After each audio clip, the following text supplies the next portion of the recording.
Good morning, folk. This is Omar Hosea, the servant. Man, it's cold as hell. Woo! And hell is not hot. It's cold. It's dark. Think about it. Going to hell and it's fire. That's a beautiful thing because you can see. And you're being purified. So, yeah, it hurt. You know, it's painful.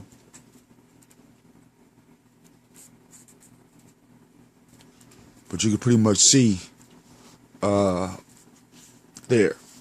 But hell, cold. Because without no sun or no light, it's cold, it's dark. And right now, ain't no blankets for your flesh or your spirit. And you'll be shivering for all eternity. Wishing somebody turn the light on just for a little bit of heat. Or a little bit of electricity, or just a tiny bit of knowledge. But anyway, I brought this up for the beast from within. How the beast would hand its power over. People go around saying I'm a beast. Because I was went over to this bar to read my book. Cause I like reading the Great Dialogue of Plato. It's a very exciting book, man. And went in there and all the elders gave us hugs and love and blessings and stuff. I mean, it was just a beautiful thing when the elders and the wise ones, man, they embrace you instead of showing fear or concern because of your youth. Cause we gotta close the gap between the elders and the youth. Gotta close that gap. But anyway, my man, my man come in and he's like, "What's up, bro?" You know, Omar, I was like, "What's up, man?" He's like, "You remember me?" And I'm like, "Of course, I see you almost every other day. We live in the same hood. Not to mention, we back in the day, you know, we used to fuck off back in the day. You know, we were both, you know, homeless. We was both running the streets. We was both blah, blah, blah. But we had a mutual person. I'm not going to say the man's last name. I'll just say his first name, Brother Ernie. You know, he was in the midst of all that too. But one thing about OG Ernie, right, is that the man had a pure heart. Now, his fleshly desire, man, you know, like everybody else, man, you gotta hold on to your shit, you know. But he wasn't like a thief or nothing like that. But, you know, what people do when they're under the influence of want and desire, called the beast within. And so whenever he was in his beast mode, you know, yeah, you get to be careful. You know, when I was in my beast mode, you know, you got to be careful around me. You know, that's when everybody's in their beast mode. You know, it's a jungle, you know what I mean? Then we on concrete, we ain't in the forest, so we in the concrete jungle. You know? Like the Hill District, we call it the Red Brick City. You know? Concrete bricks. But so man, you know, he started we in the bar, and you're gonna tell me about his situation.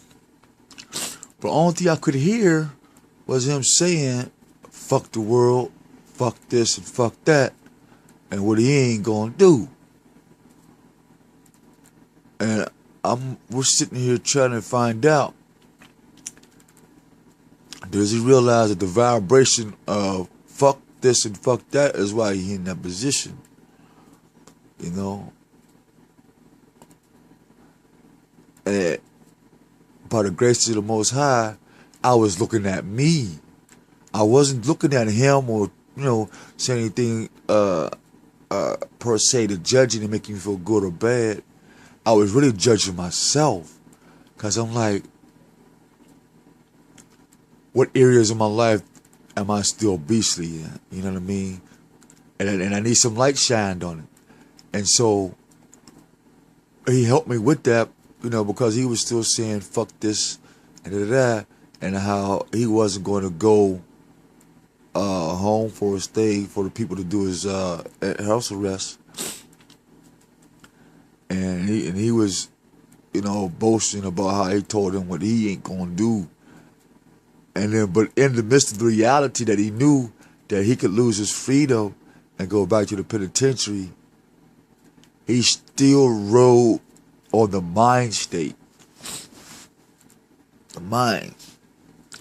And he said it loud too, so all the elders can hear it. There's a testimony. He said, I'm a beast. And I said, bro, I'm a human being now. When I was back then, I was a beast too in my mind, because I had no ways, I didn't know desire to be a human being. I didn't know what it meant to be a human being, or just being human. I said, but because you're a beast, I can't talk to you, man. I can't do anything with you. Only thing I can do is exercise my authority over you, because that's what Adam do when he starts to name and interact with things that was created before him, but the Most High gave him the authority over those things. And so for you men, we must take our authority back, or our humanity back within ourselves, and kick that beast out of us. Because as long as you want to be a beast or a gorilla pimp, or a dog or a bitch, you've been handed over to your authority.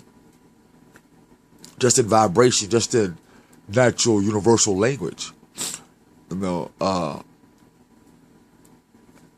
so we have to, teach our children and our young brothers and sisters how to remove that beast from within.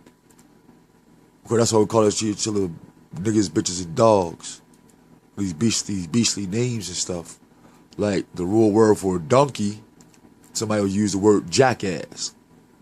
But when you look at both of the word donkey and jackass, the synonym is beast, four-legged animal. And we only have 2 legs. But we keep claiming this word beast. And we're making it beautiful, and we're changing the etheric value of it. And it's a diseased harmony. Because when you look at the results of all this fight, stealing, robbing, and all this other stuff that's going on the contrary to what's written in the Torah, you say, wow, that is some beastly shit. It ain't about the language that's come out your mouth, but the vibration, the motivation behind that which you say to another person. Is it being human? Is it being humane? Excuse me, my nose clogged up. Is it being humane? Or is it being beastly? It takes a split second, 3 seconds. Once again, I believe it was Judge Little or Judge Cash, my kid O'Toole, something like that when I was a kid. I can't remember. But I ain't giving him no big ups though, because motherfuckers is crooked any fucking way. I'm not giving him no big ups. But he reminded me that every person has 3 seconds to act, whether they want to wrath, be angry, be mad, or just let it roll off their back. So next time, let's practice on being human to each other and work on kicking that beast from within. Because the dragon's going to hand the beast its power. Then the beast is going to do some other things, and then the woman's going to ride on the beast. You know what I mean? So when you look at it in this context, the wisdom of bestiality is overriding the sound wisdom of being humanality. And so the woman who rides on the beast wisdom,